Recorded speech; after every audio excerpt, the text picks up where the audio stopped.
The great chamber of the Galactic Assembly fell silent as the holographic message ended. And every alien delegate turned to look at the small human delegation seated in the corner of the vast room. Ambassador Kevin Rhodes remained perfectly still in his chair, his face calm and unreadable as the threat echoed in his mind. The Volnorian Dominion had given humanity 7 standard days to surrender unconditionally or face complete annihilation. High Arbiter Zelvoth, a tall creature with silver skin and 4 eyes, rose from his central platform and addressed the assembly in a grave tone. "The Dominion has spoken," he declared, his voice carrying across the chamber through translation devices. "And we have all witnessed their power over 3,000 years. No species has ever defeated them in open warfare, and 62 civilizations now serve under their rule." The delegates murmured among themselves, and Rhodes could see the fear in their alien eyes. Some looked at him with pity, others with curiosity, but most simply looked away as if humanity was already dead. Counselor Thyrus, a gentle being from the Elith species with soft blue fur and trembling hands, approached the human delegation after the session ended. "Ambassador Rhodes," Thyrus whispered, his translator converting his musical language into English, "I must speak with you privately. Please, it is urgent." Rhodes nodded and followed the alien counselor into a small chamber off the main hall, where Thyrus paced nervously before finally speaking. "You must convince your leaders to surrender," Thyrus pleaded, his large dark eyes filled with genuine concern. "I watched my own world burn when we tried to resist the Dominion. They killed billions of my people before we finally submitted, and now we serve them as a conquered race." Rhodes listened quietly, his hands folded in front of him. "The Dominion does not make empty threats," Thyrus continued, his voice breaking with emotion. "They have weapons that can crack planets open like eggs. They have fleets that darken the stars with their numbers. Your people are brave, but bravery means nothing against such overwhelming force. I appreciate your concern." "Counselor," Rhodes replied in a steady voice, "and I understand the horror your people experienced. Then you will advise surrender?" Thyrus asked hopefully. Rhodes shook his head slowly, and Thyrus made a sound of distress. "Why?" The alien demanded. "Why would you choose death for your entire species when survival is offered to you?" "Because survival on our knees is not survival," Rhodes answered simply. "It is a slow death of everything that makes us who we are."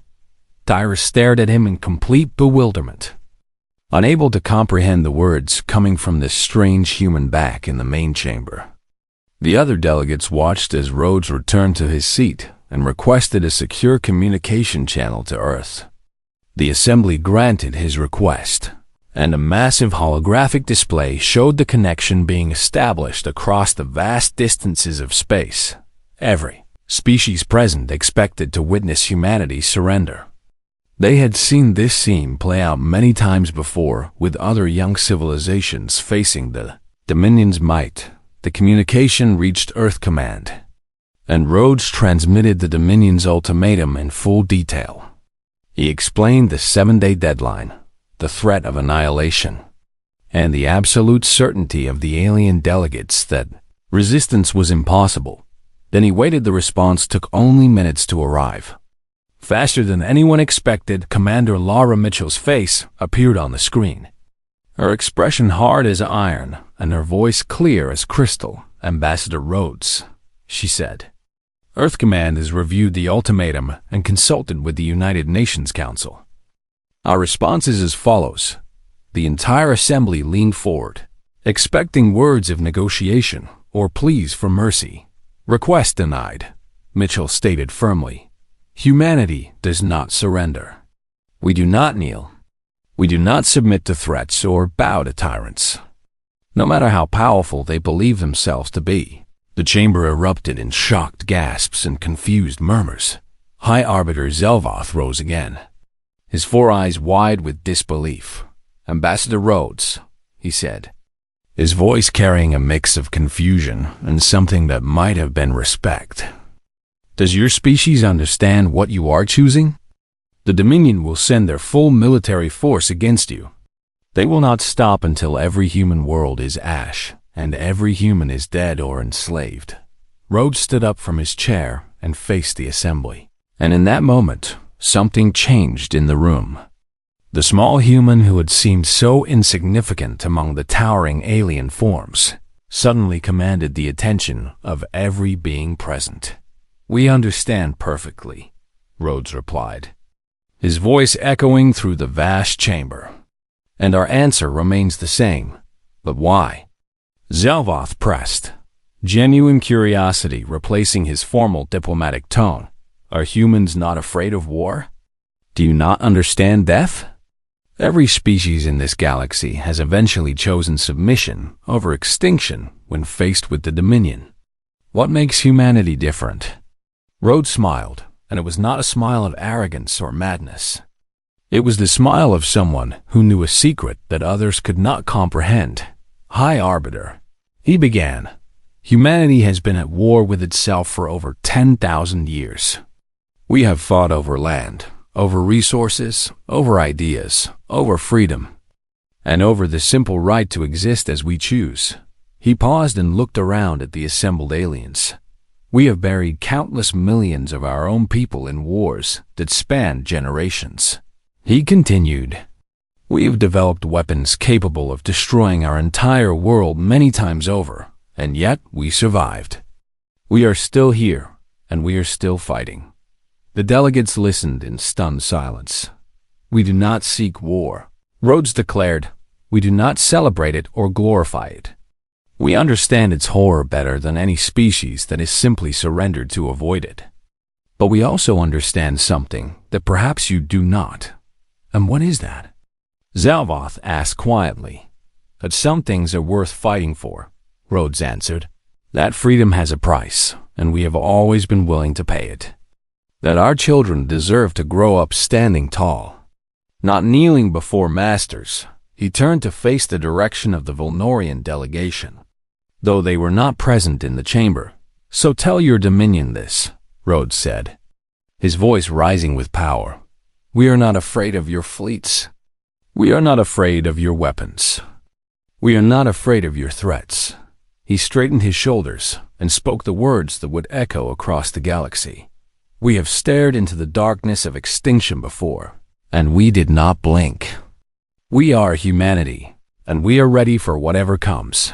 The chamber remained silent for a long moment after Rhodes finished speaking. Councillor Theris stood frozen, his earlier terror replaced by something he had not felt in generations, a tiny spark of hope. Observer Rin, a neutral historian who documented galactic events, quickly recorded every word. She knew she was witnessing something unprecedented. High Arbiter Zelvoth slowly sat back down, his mind struggling to process what he had just heard. In 3,000 years, no species had ever responded to the Dominion with defiance.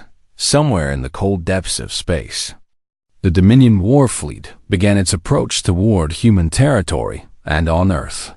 Billions of humans looked up at the stars and prepared for the fight of their lives.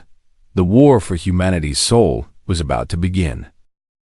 Observer Rin had studied hundreds of species throughout her long career, but she had never encountered anything quite like humanity. 3 days had passed since Ambassador Rhodes had shocked the Galactic Assembly with his defiant response. And now Rin found herself aboard the human diplomatic vessel, seeking answers to questions that burned in her mind. Lieutenant Megan Torres greeted her at the airlock with a warm smile that seemed strange on the face of someone whose entire species had just been marked for extinction. "Observer Rin," Torres said, extending her hand in the human greeting gesture. "Welcome aboard. I have been assigned to help you access our historical archives." Rin studied the young human woman carefully. She had olive skin and dark hair pulled back in a practical style, and her eyes held a calm confidence that seemed impossible given the circumstances. "Thank you." Lieutenant, Rin replied through her translator. I must admit that I am deeply curious about your species. Your response to the Dominion defies all logical patterns of behavior. Torres led her through the ship's corridors toward the archive room, and Rin noticed something odd about the crew they passed. None of them seemed panicked or fearful, and several even laughed and joked with each other as they worked. How can your people remain so calm? Rin asked, unable to hide her confusion. The largest military force in the galaxy is coming to destroy your worlds. Yet your crew acts as if nothing is wrong. Torres considered the question for a moment before answering. We are not calm because we think we will win easily, she explained. We are calm because fear does not help us. Panicking will not save our families or protect our homes. But working hard and staying focused might. They entered the archive room, where holographic displays showed thousands of years of human history waiting to be explored. You want to understand why we chose to fight, Torres said. And it was not a question. Rin nodded. Her recording device is already capturing every detail. Then let me show you who we really are, Torres said. Activating the first display, the images that followed would haunt Rin for the rest of her life. She watched ancient humans fighting with swords and shields, dying by the thousands in battles over kingdoms and empires. She saw the trenches of what humans called the First World War, where millions perished in mud and blood for strips of land no larger than a small asteroid. She witnessed the horror of the Second World War, where humans developed weapons that could vaporize entire cities in seconds. Yet they continued fighting rather than surrender to tyranny. How did you survive this? Rin whispered, her secondary eyes blinking rapidly in distress. Your species should have destroyed itself many times over. We came close, Torres admitted. There were moments when we stood at the edge of extinction by our own hands. But every time, we found a way back. The display shifted to show other conflicts, revolutions against kings, rebellions against oppression, and countless struggles for freedom across every continent of the human homeworld. Your species fights constantly, Rin observed. Yet you do not collapse into permanent chaos. I do not understand how this is possible.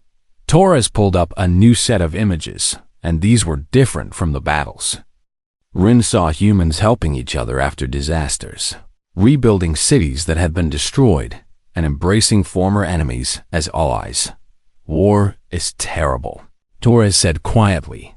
Every human knows this.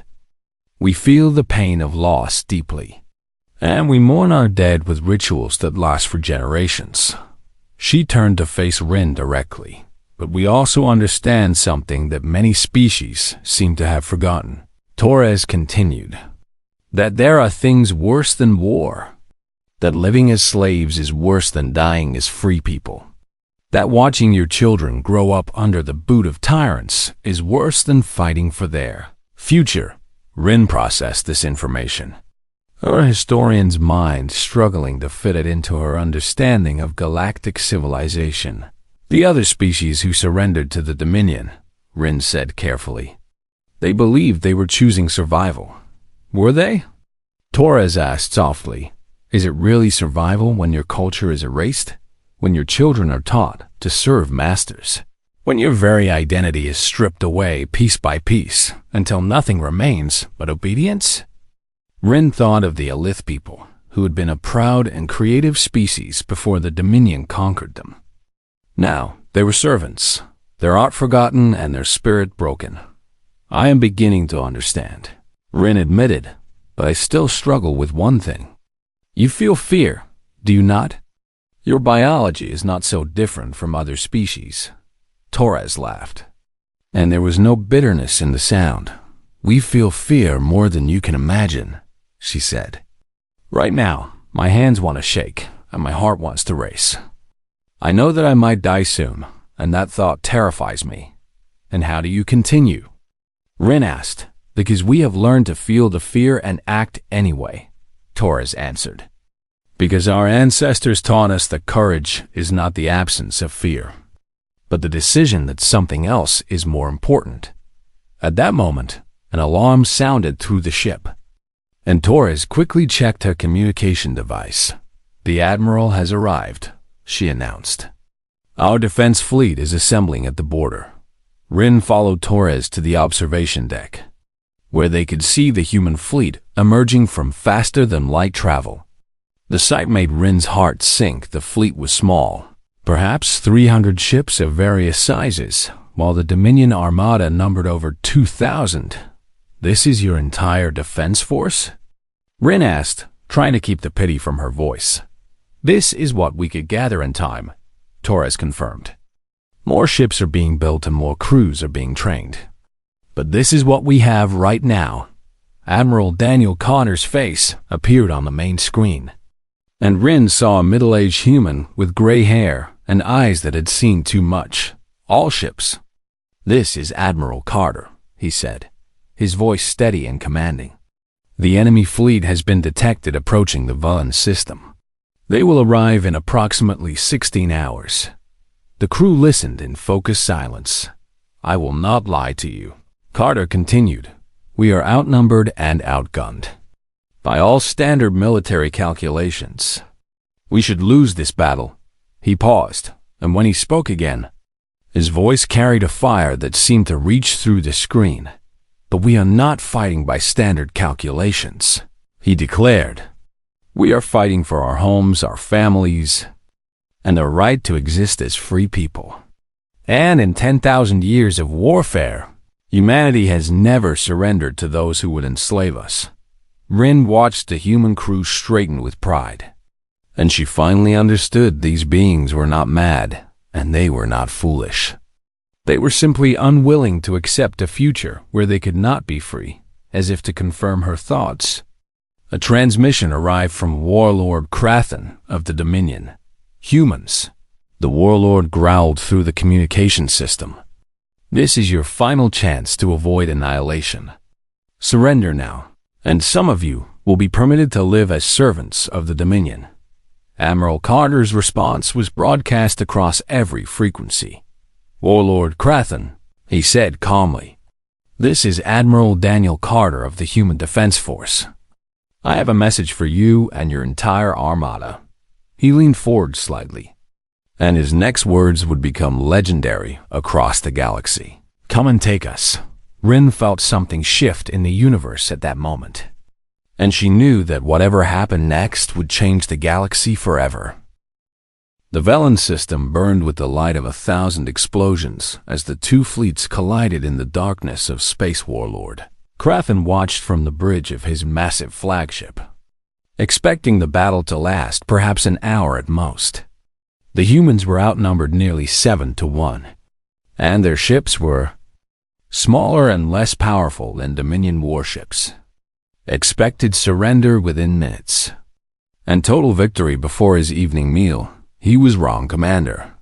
Laura Mitchell stood at the tactical station, aboard the carrier Endurance, her eyes scanning dozens of screens as she coordinated the human battle strategy. "All fighter squadrons, execute pattern Delta," she ordered, her voice sharp and clear. "Cruiser groups, break formation and begin independent targeting. Do not engage in standard battle lines." The Dominion fleet had arranged itself in the traditional formation used by every species in the galaxy. Large ships at the center, protected by smaller vessels in organized patterns. The humans did something completely different. Human ships scattered in what appeared to be chaos, weaving between enemy formations and striking from unexpected angles. Fighters dove toward massive Dominion battleships, releasing their weapons and pulling away before the larger ships could target them. "What are they doing?" Krathen demanded, watching his tactical display with growing confusion. "This is not how space warfare is conducted." His second-in-command studied the battle with equal bewilderment. "They are not following any known tactical pattern," the officer reported. "Our targeting computers cannot predict their movements." Aboard the destroyer Valiant, Captain Nathan Brooks pushed his ship directly toward a Dominion cruiser 10 times his size. "Sir, they are charging weapons," his navigator warned. "We cannot survive a direct hit from their main batteries." "We do not need to survive," Brooks replied calmly. "We just need to get close enough." The Valiant accelerated to maximum speed, dodging enemy fire through a combination of skill and luck. When they were close enough to see the alien symbols painted on the enemy hull, Brooks gave his final order: "All hands, abandon ship. Helm, set collision course and transfer to automatic." The crew evacuated in escape pods as the Valiant, now empty except for its captain, slammed into the Dominion cruiser at full speed. The explosion destroyed both vessels instantly in the cargo bay of a Dominion command ship. Sergeant Paul Brennan and his Marines cut their way through a hull breach they had created with shaped charges. "Move! Move! Move!" Brennan shouted, leading his team through corridors filled with shocked alien soldiers. The Dominion had not expected boarding actions. Such tactics were considered primitive and suicidal by advanced civilizations, and no species had attempted them in centuries. But humans had never stopped training for close combat. Brennan's team fought their way through the ship with rifles and grenades, clearing each section with brutal efficiency. The alien soldiers, accustomed to fighting at range with energy weapons, struggled to respond to enemies who appeared suddenly around corners and fought without hesitation. "These creatures are insane," a Dominion officer screamed into his communicator before Brennan's team reached the bridge. "They fight like wild animals." Within an hour, the command ship was in human hands, and Brennan's Marines had captured valuable intelligence about Dominion fleet movements back on the main battlefield. The human fleet continued to take losses, but they were giving far better than they received. Admiral Carter watched the casualty reports with a heavy heart, knowing that every number represented brave men and women who had given their lives. "Admiral, the Light of Dawn is reporting critical damage," a communications officer announced. "Captain says they have lost main engines and cannot retreat." Carter closed his eyes for a moment, then opened them with determination. "Patch me through to their captain," he ordered. The face of Captain Diana Reeves appeared on screen, blood running from a cut on her forehead and smoke filling her bridge. "Admiral," she said, her voice steady despite everything, "we cannot withdraw. But we still have weapons and we still have our reactor." Carter understood what she was asking. "Captain Reeves," he said slowly, "are your crew willing?" "We took a vote," Reeves replied with a small smile. "It was unanimous." "Then make it count," Carter said. "And may God welcome you home." The Light of Dawn turned toward the nearest Dominion battleship and accelerated.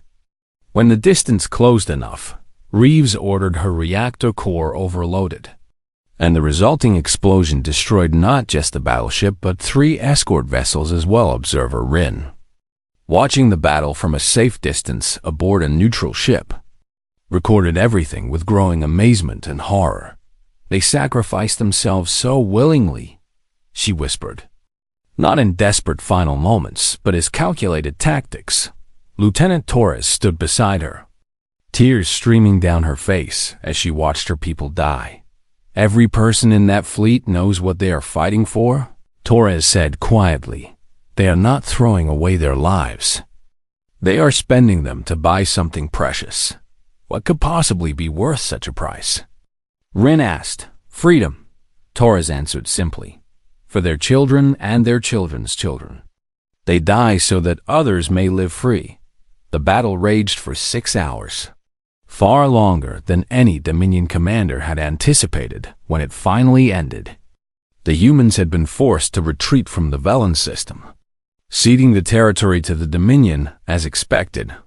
But the cost of the Dominion was staggering. Warlord Krathen surveyed the wreckage of his fleet and felt something he had not experienced in his entire military career. Doubt he had expected to lose perhaps a dozen ships against such a small enemy force. Instead, over 300 Dominion vessels had been destroyed or disabled, and thousands of his best soldiers were dead. "This is impossible," he muttered, staring at the casualty figures. "No species fights like this. No species accepts such losses and keeps fighting." His communications officer approached nervously. "Warlord, we are receiving messages from across the galaxy," the officer reported. "Other species are talking about the battle. They are calling it a human victory." "A victory?" Krathen roared. "They lost the system. They retreated." "Yes, Warlord," the officer replied carefully, "but they made us bleed. And apparently that has never happened before on the neutral station Concordia."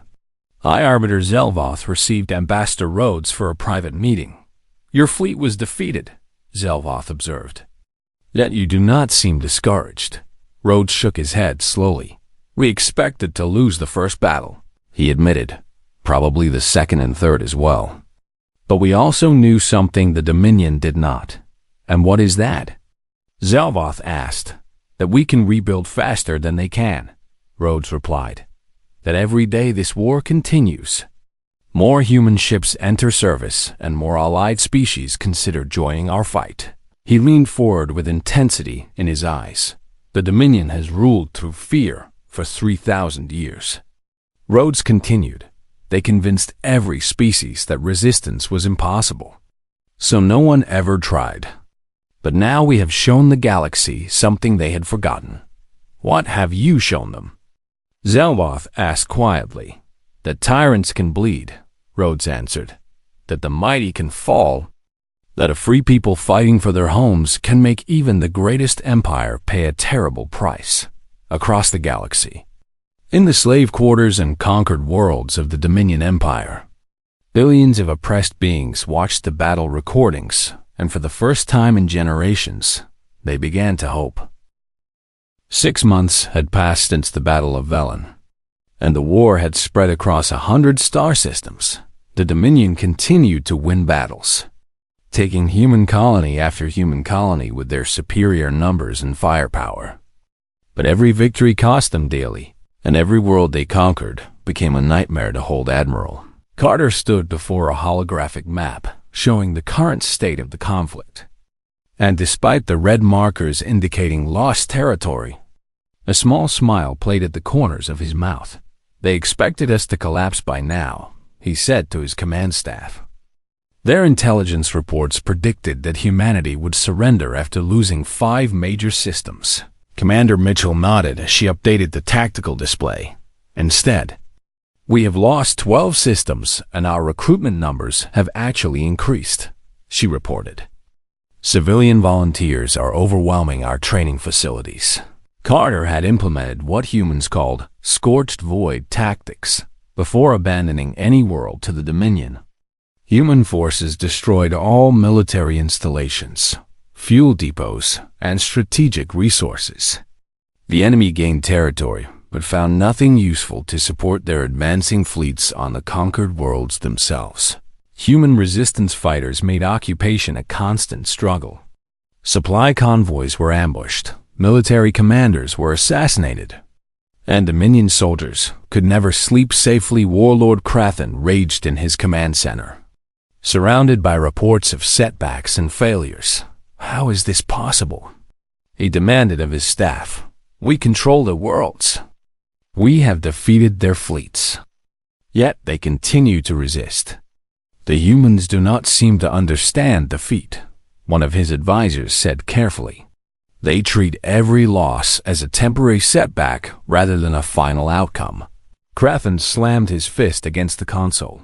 "Then we will teach them the meaning of defeat," he growled. "Begin broadcasting the executions." The Dominion began transmitting videos of captured human soldiers being killed in gruesome ways, hoping to break human morale and force a surrender.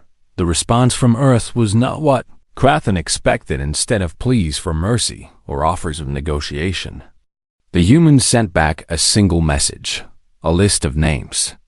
Every Dominion officer involved in the executions was identified, along with their family locations and personal details. "This is not a negotiation," the message read. "This is a promise. We remember every name, and justice will find every one of you."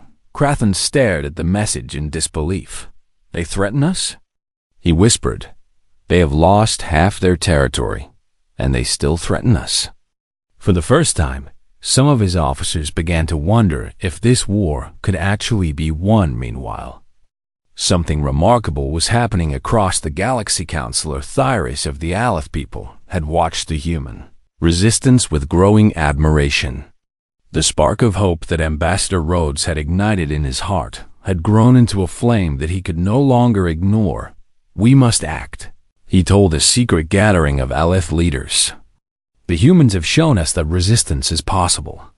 If we remain passive, we betray everything our ancestors fought for. But the Dominion will punish us," an elder protested. "They will destroy what remains of our people." "They have already destroyed us," Tyrus replied, his voice stronger than it had ever been. "Our culture is gone, our pride is gone, and our children grow up learning to serve masters. What more can they take?" He looked around at the faces of his people. "The humans are not fighting for themselves alone." He continued, "They are fighting for a galaxy where no species must kneel. If they can sacrifice so much for strangers they have never met, can we not sacrifice something for ourselves?" The Aleph began their rebellion quietly at first, sabotaging supply lines, hiding human refugees, and passing intelligence to the human fleet. Other species soon followed the Vraks, a warrior race that had been conquered 1,000 years ago, remembered the taste of freedom and rose up against their Dominion overseers.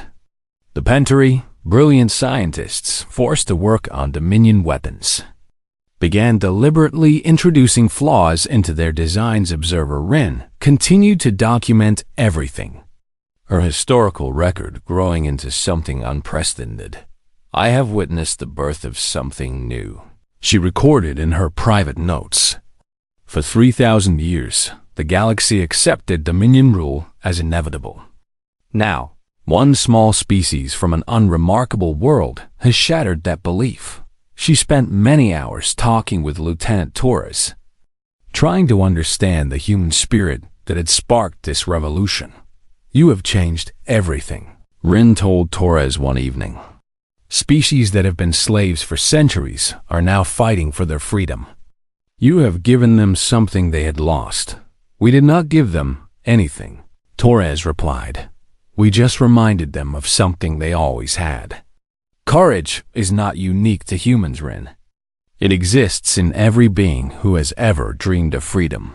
The alliance between humanity and the rebelling species grew stronger each day, and Admiral Carter welcomed representatives from a dozen newly allied worlds to his command ship. "Together, we have something the Dominion has never faced," he told the assembled leaders. "Not just the strength of numbers, but the strength of purpose. We are fighting for our futures, while they are fighting to preserve their past. But they still have the larger fleet," a Vrax commander pointed out. "They still have the greater firepower," Carter nodded in acknowledgement. "Which is why we must strike at the heart of their power," he said, activating a star map that showed the Dominion homeworld. "We cannot win this war by defending alone. We must bring the fight to them." The room fell silent as the implications sank in.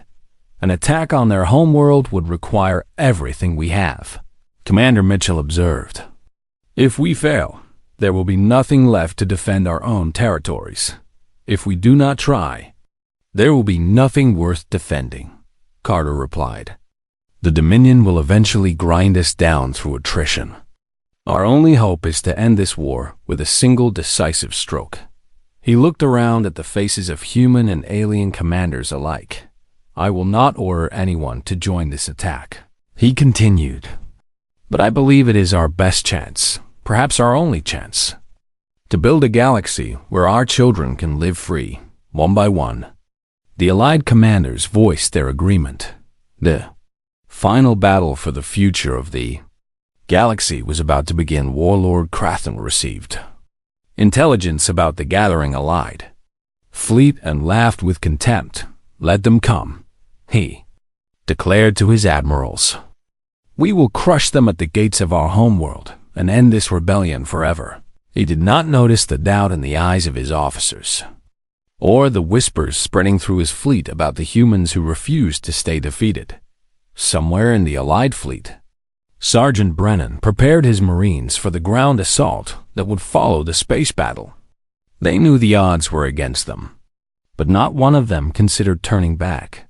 "Remember what we are fighting for," Brennan told his team, "not just for humanity, but for every species that has ever been crushed under the Dominion boot."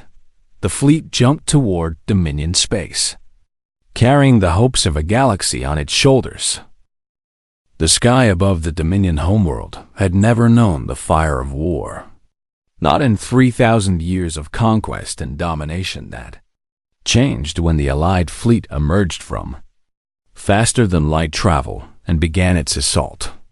On the heart of the Empire, Admiral Carter stood on the bridge of his flagship, watching as human ships fought alongside Aleth cruisers, Vrax destroyers, and vessels from a dozen other species that had once been slaves. "All units, this is Admiral Carter," he announced across the fleet-wide channel. "Today we fight not as separate species, but as free people united against tyranny. Whatever happens in this battle, know that you have already changed the galaxy forever." The Dominion home fleet was massive, the largest concentration of military power ever assembled in one place. But the Allied forces fought with a fury that the Dominion had never encountered. Warlord Crathan commanded his fleet from his personal flagship, the Eternal Conquest, and for the first time in his life, he felt something close to fear.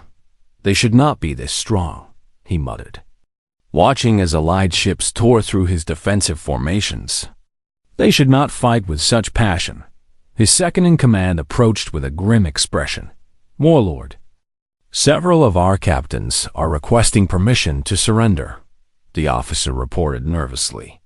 "They say the battle is lost. Surrender?" Crathan roared. "The Dominion does not surrender. Execute any captain who speaks of such cowardice." But even as he gave the order, he knew that something fundamental had shifted. His officers obeyed out of fear, while the enemy fought out of conviction. And in a battle of wills, conviction would always triumph on the surface of the Dominion homeworld. Sergeant Brennan led the ground assault against the Central Command fortress. "Keep moving," he shouted to his Marines and their alien allies. "We stop when the job is done, not before." The fighting was brutal and close, exactly the kind of warfare that humans had practiced for millennia. Brennan's forces pushed through defensive lines that had never been tested in actual combat, overwhelming guards who had never expected to fight on their own soil. Lieutenant Torres coordinated communications between the ground forces and the fleet, working alongside Observer Rin, who had refused to remain neutral any longer. "I cannot simply watch history happen," Rin had told Torres before the battle. "I must be part of it." Now she carried a weapon alongside the humans, fighting for a future she wanted to help create in orbit. The battle reached its climax as Admiral Carter's flagship engaged the Eternal Conquest directly. "Target their bridge," Carter ordered. "Let us end this." The two ships exchanged devastating fire, and both sustained critical damage. Carter's bridge was in flames, and half his crew was dead or wounded, but he refused to retreat. "Admiral," Commander Mitchell reported, her voice strained, "the Eternal Conquest is crippled. They cannot flee or fight effectively." Carter nodded and opened a channel to the enemy flagship. "Warlord Crathan," he said, "your fleet is broken, your fortress is falling, and your empire crumbles around you. I offer you terms." Crathan's face appeared on the screen, bloodied and filled with rage. "Terms?" The warlord spat.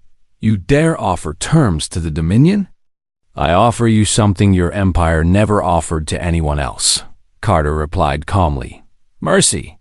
Stand down your forces, and your people will not be enslaved or destroyed. We will help you rebuild as a free society." Crathan stared at the human admiral with complete incomprehension. "Why?" He demanded, "You have suffered so much at our hands. Your people have died by the millions because of us. Why would you show mercy?" Carter's answer was quiet but powerful, "Because we fight to end wars, not to become what we fight against," he said. "Because our children deserve a galaxy built on hope, not on revenge. Because true strength is not measured by how much pain you can inflict, but by how much compassion you can show when you have the power to destroy." Crathen was silent for a long moment. "I cannot accept your mercy," he finally said. "I have lived my entire life as a conqueror. I do not know how to be anything else." "Then let your people choose a different path," Carter urged. "Step aside and let them build something new." But Crathen shook his head, his pride too great to allow surrender. "I am the Dominion," he declared. "And the Dominion does not kneel." He reached for the self-destruct controls, but before he could activate them, his own officers seized him. "Enough," his second-in-command said. Disarming the warlord, "We have followed you into defeat, but we will not follow you into oblivion." "Admiral Carter, we accept your terms." The Dominion fell that day, but not to conquest or destruction. In the years that followed, the humans kept their promise. They helped rebuild the shattered worlds of the former empire, not as masters, but as partners. They established a new galactic council where every species had a voice, and no one would ever be forced to kneel again. Observer Rin completed her historical record and titled it, "The Species That Refused to Kneel." "I came to study humans as a curiosity," she wrote in her conclusion. "I leave as a witness to the greatest transformation in galactic history. They showed us that courage is contagious, that hope can survive the darkest nights, and that a free people can change the universe 10 years after the war ended." I Arbiter Zelvoth addressed a meeting of the new Galactic Council. A young delegate from a recently discovered species asked about the humans, who sat among the council members. "I have heard stories about them," the young alien said. "They say humans are warriors unlike any other. Are they truly so fearsome?" Zelvoth considered the question carefully before answering. "I asked a human once if his species was afraid of war," he said slowly, "and I have thought about his answer every day since." He looked toward the human delegation, where an elderly Ambassador Rhodes sat with a peaceful expression.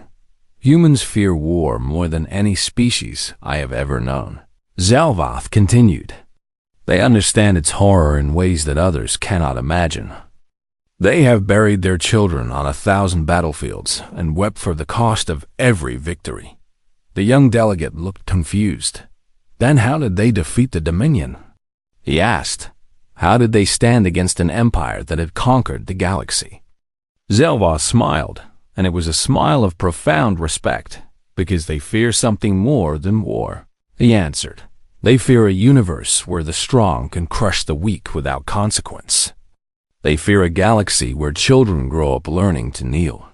They fear a future where freedom is just a word in old history books." He paused and looked around the council chamber, where dozens of species sat together as equals. "And so they fight," he continued.